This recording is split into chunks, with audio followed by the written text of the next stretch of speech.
হয়েছিল। এই দলটি সেই দল বাংলাদেশের স্বাধীনতা যুদ্ধের পরবর্তীতে যারা বাংলাদেশের রক্তটা কাহিনী নামে পরিচিত পেয়েছিল। সেই দলটির হাতে এদেশের মা বোনের ইজ্জত রক্ষা পাবে না।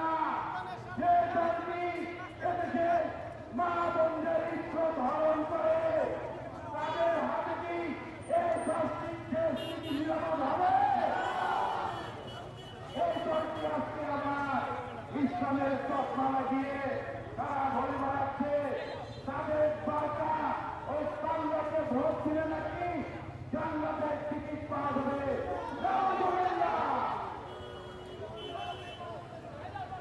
মহান রব্বুল আলামিন আল্লাহ তাআলা এই পৃথিবীর মালিক, সৃষ্টিকর্তা, জান্নাত জাহান্নামের মালিক। আল্লাহ ছাড়া কেউ কি জান্নাত নিশ্চিত করতে পারে? তাহলে এই দলটি হচ্ছে কুফরি দল, এই দলটি হচ্ছে শিরকিকারী। এই দলটিকে আমাদের নির্বাচনের দিনে 12 তারিখে ভোটের মাধ্যমে তাদেরকে প্রত্যাখ্যান করে আস্থা করে ফেলে দিতে হবে। আমাদের ঢাকা সদর প্রার্থীদেরকে এই মুহূর্তে বাংলাদেশের রাজনীতির সবচেয়ে জনপ্রিয় ব্যক্তি শহীদ প্রেসিডেন্ট জিয়াউর রহমানের যোগ্য উত্তরাধিকার মমতা বন্দ্যোপাধ্যায়, সাবেক প্রধানমন্ত্রী এবং খালেদা জিয়ার জ্যেষ্ঠ পুত্র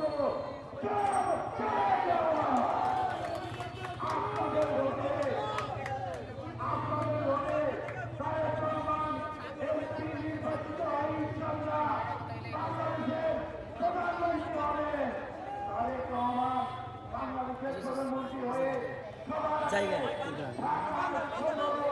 উন্নয়নের নেতৃত্ব করবেন। কিন্তু আমরা অত্যন্ত গর্বের সাথে বলতে পারি আমাদের ভোটে নির্বাচিত হয়ে জনাব তারেক রহমান বাংলাদেশের প্রধানমন্ত্রী হবে। সবাইকে তারেক রহমানকে ভোট দিয়ে বিপুলভাবে সহযোগিত করার আহ্বান জানিয়ে আমার সংক্ষিপ্ত বক্তব্য আজকের মতো এখানে শেষ করছি। ইনশাল্লাহ ভোট দিব কিসে? ভোট দিব কিসে? ভোট দিব কিসে? তারেক রহমানের সালাম দে। তারেক রহমানের সালাম দে। প্রধান ভাইয়ের সালাম দে। প্রধান ভাইয়ের সালাম দে। ধন্যবাদ সবাই। সংগ্রামী সাথী বন্ধুগণ, ধন্যবাদ দর্শকের দলকে তার মূল্যবান বক্তব্য দেওয়ার জন্য।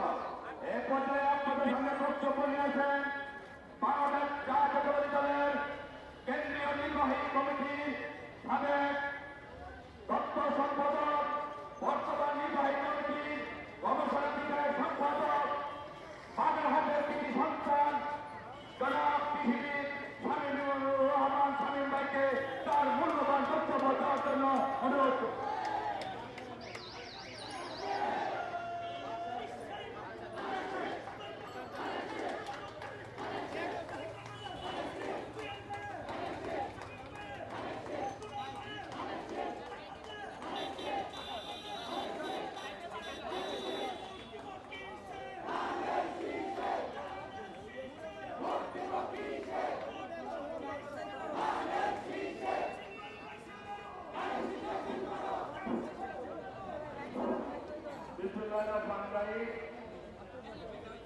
গুলশান থানাধীন আধার নম্বর 1 নর্থ এবং আজাদপুর দুইটি গুরুত্বপূর্ণ খরগোশের তালিকা ঢাকা 17 সংসদীয় আসনে বাংলাদেশ জাতীয় সংসদ নির্বাচন উপলক্ষে আজকে আপনারা সবাই জানেন আজকের এই পথসভা উপস্থিত রয়েছেন প্রধান অতিথি শহীদ রাষ্ট্রপতি জিয়াউর রহমান, দেশ নেত্রী বেগম খালেদা জিয়া, যোগ্য উত্তরাধিকার বিএনপির নবনির্বাচিত চেয়ারম্যান, যিনি ঢাকা 17 সংসদীয় আসনে প্রতিদ্বন্দ্বিতা করতে যাচ্ছেন। আগামী 2000 জাতীয় সংসদ নির্বাচনে ঢাকা আসানসোল আসন থেকে আমাদের প্রাণ প্রিয় নেতা, এদেশের কোটি কোটি মানুষের হৃদয়ের স্পন্দন, এদেশের মানুষের আশা আকাঙ্ক্ষার প্রতি বন্ধন জননেতা বিএনপি চেয়ারম্যান জনাব তারেক রহমান এখানে প্রতিদ্বন্দ্বিতা করতে যাচ্ছে। আজকের এই পথসভায় প্রধান অতিথি হিসেবে